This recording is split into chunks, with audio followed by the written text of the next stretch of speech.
Hoy por hoy, Ser Andújar.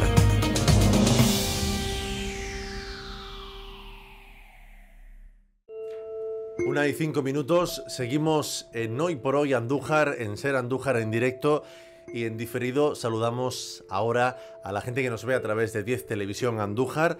Tenemos en nuestros estudios a nuestro siguiente invitado.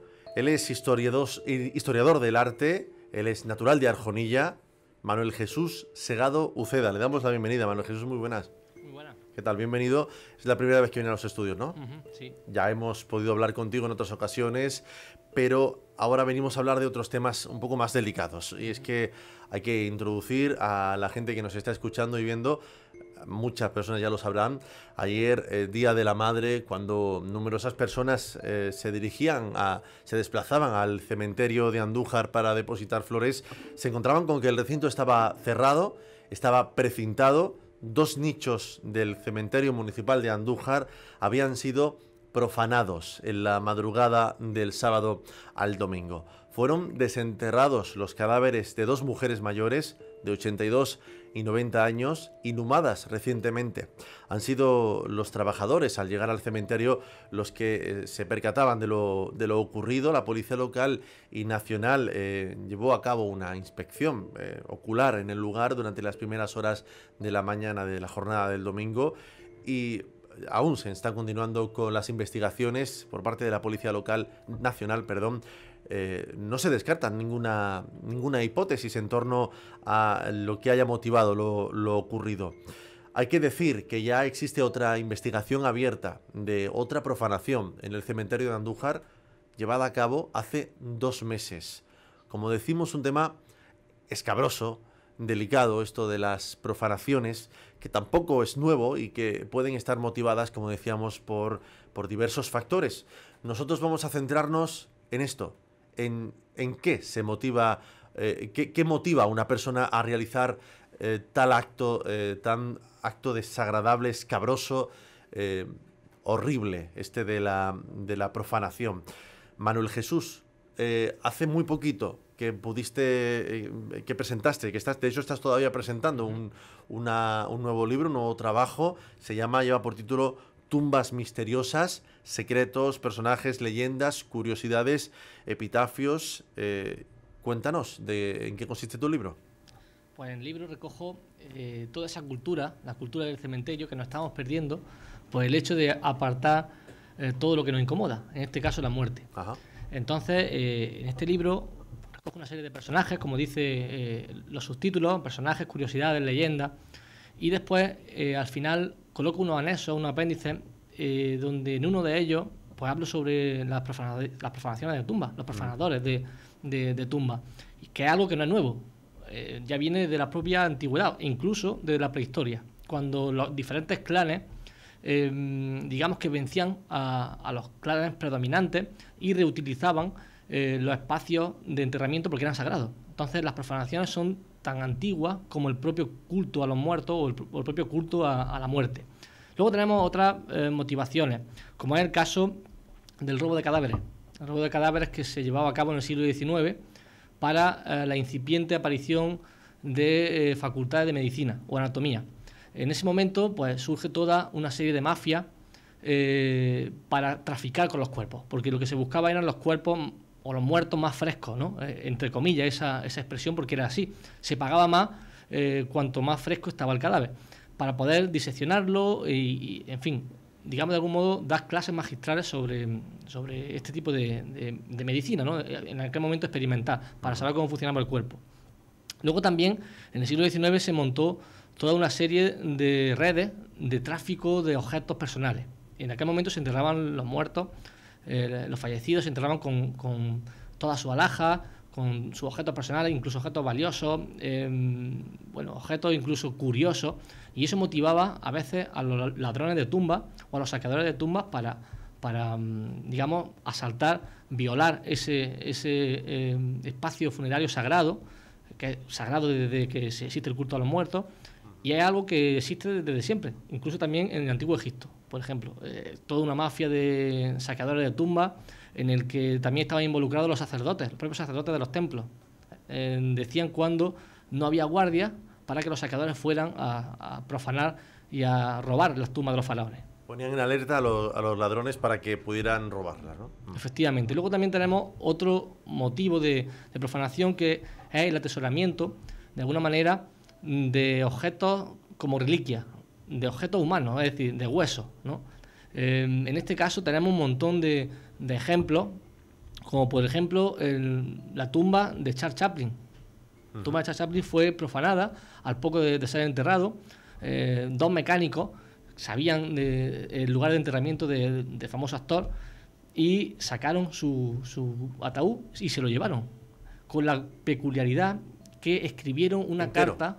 Sí. Ajá. Sacaron el ataúd entero y se llevaron el ataúd con el cuerpo de Chaplin dentro, con la peculiaridad, como decía, de que enviaron una carta a su difunta diciéndole que o pagaba un rescate por el cuerpo o jamás iban a tener conocimiento de dónde estaba el cadáver.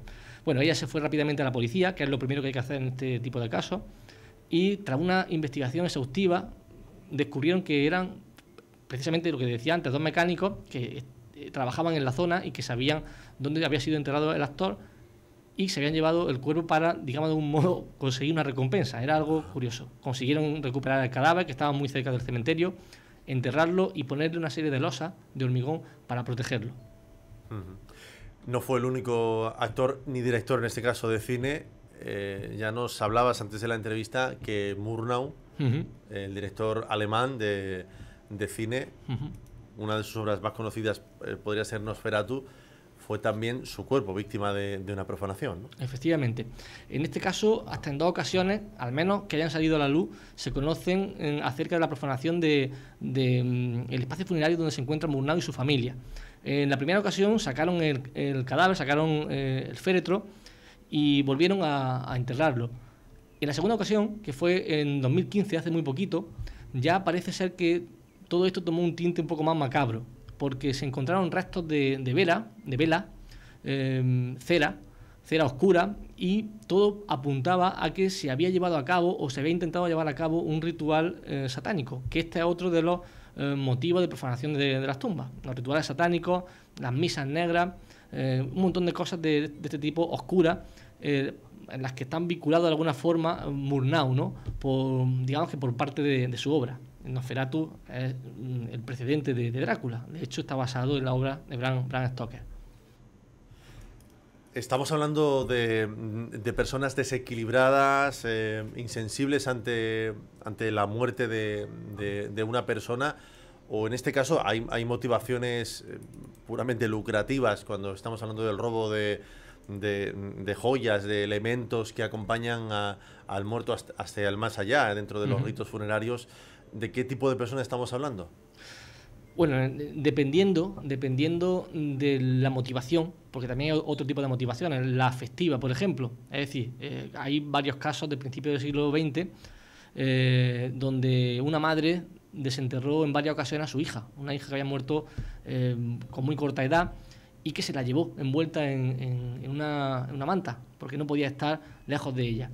Luego hay otro tipo de motivaciones, como el robo. 4 desalmados que no tienen respeto por el culto a los muertos, por las personas, ni por su memoria, y que profanan la tumba para robar sus objetos personales. ¿Qué sucedía? Pues que en el siglo XIX no era un delito profanar la tumba, sino el delito era robar los objetos que llevaban los difuntos. Ajá, entonces, Dios. Por eso se le tenía menos miedo a profanar tumbas, hasta que después ya se tipificó en el Código Penal que era un delito profanar la tumba como elemento sagrado o elemento de culto, ¿no? O a la memoria de los difuntos. Lo venimos diciendo en los servicios informativos. Esta casa está tipificada actualmente en el artículo 526 del Código Penal con penas de 3 a 5 meses de cárcel, que es verdad también que comentarios en redes sociales a través de la noticia que desde serandújar.com publicábamos ayer, había gente que le parecía o que le extrañaba, ¿no? Que el hecho de profanar una tumba traiga como consecuencia un delito de cárcel inferior a 6 meses. Nosotros no vamos a entrar en si es justo o no, pero sí que es verdad que la gente manifestaba la sorpresa ante esta situación. Manuel, ya prácticamente hemos acabado, pero no sé si quieres añadir algo más. Sí que es verdad que me gustaría que abordases ampliamente, desde un punto de vista más genérico, qué podemos encontrar en tu libro, aparte de estos epígrafes que mencionabas acerca de la profanación, de tumbas misteriosas. Pues como decía, personajes célebres, en este caso, y relacionado con la profanación de tumbas, por ejemplo, el propio Goya, que fue enterrado en Francia y en Burdeos, concretamente. Y que cuando un diplomático se dio cuenta de que la tumba del magnífico artista estaba cerca de la tumba de su mujer, comenzó los trámites para repatriar el cadáver a España. Los trámites se prolongaron durante 2 años y cuando exhumaron el cadáver de Goya se encontraron con algo curioso, y es que no tenía cráneo. Le habían robado el cráneo. Ajá. Pero testigos de su entierro decían que Goya fue enterrado. Incluso fue enterrado con una gorra visera que aparece él en algún autorretrato hecho por él mismo a plumilla. Y ahí había pasado algo, y es que otro hecho de profanar las tumbas era, por ejemplo, el tema del estudio de los cráneos para ver el genio o la genialidad de la persona. Este tipo de ciencia o pseudociencia fue muy activa en el siglo XIX sobre todo, pero también en el siglo XVIII. Es decir, digamos que por las zonas prominentes, por la forma del cráneo, se podía saber o se podía intuir que una persona era más o menos propensa a las letras, a la ciencia, a ser un genio del arte, como por ejemplo Goya, y quizá él donó, ¿no? Según dicen la leyenda negra sobre Goya, quizá él donó en vida su cráneo y solo los profanadores tuvieron que esperar a que nadie estuviera vigilando el cementerio para entrar allí.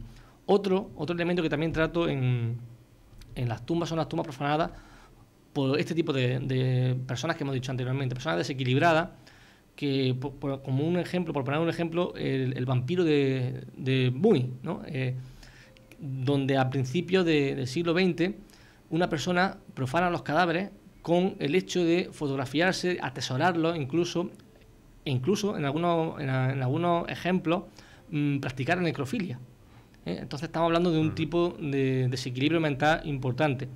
También trato elementos como los profanadores de tumbas que hemos dicho, los vampiros y los cementerios de vampiros, que este también era otro motivo para profanar las tumbas, la motivación para asegurarse de que un supuesto vampiro no saliera o no volviera a la vida.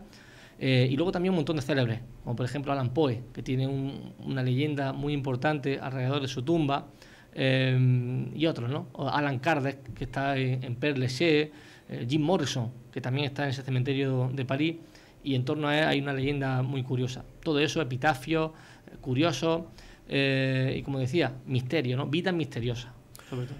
Pues temas escabrosos, delicados, como decimos, interesantes también, y para aquella persona que le interese y quiera indagar un poquillo más, pues yo al menos todavía no lo he hecho, pronto lo haré. Tumbas misteriosas, el nuevo trabajo literario y de investigación, porque es así, por parte de nuestro también paisano de aquí de al lado, de Arjonilla, Manuel Jesús Segado Uceda, historiador del arte, al cual agradecemos que haya venido a nuestros estudios. Gracias. A vosotros. Hoy por hoy, Ser Andújar.